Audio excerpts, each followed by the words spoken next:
সাইমা আমাকে অনেক ভালোবাসে মা।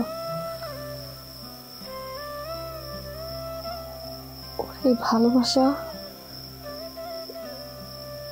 কেমন যেন অত্যাচারের মতো লাগছে এখন।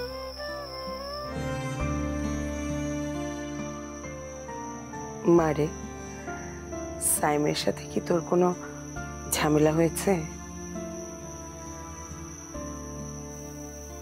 কই না তো মা।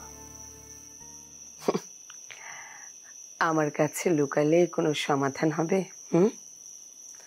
বরং আমার কাছে যদি বলিস তাহলে মনটা হালকা হবে, আবার কোনো সমাধানও পেয়ে যেতে পারিস।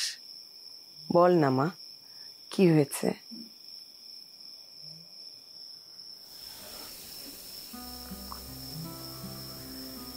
সাইমা আমাকে অনেক ভালোবাসে মা।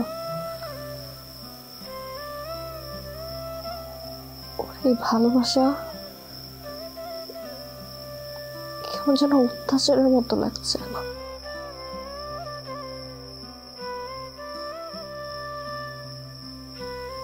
সবসময় কেয়ারিং এর নামে চামচা আমার সাথে সাথে থাকে।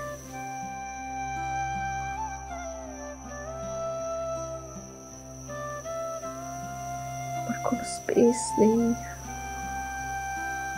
প্রাইভেসি নেই,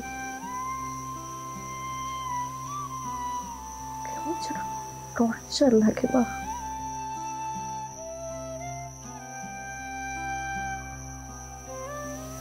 সম্পর্কটা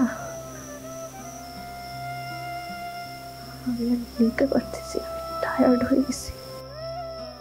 ছোটবেলা থেকেই তুই নিজের সব ডিসিশন নিজে নিয়েছিস।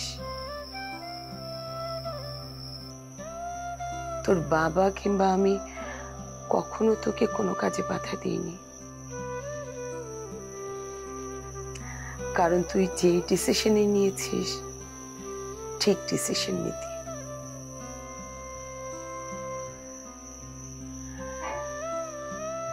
তুই খুবই ইন্টেলিজেন্ট মা।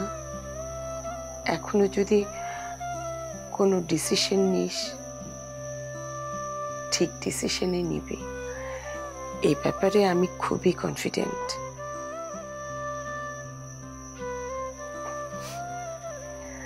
একটা কথা বলি রে মা,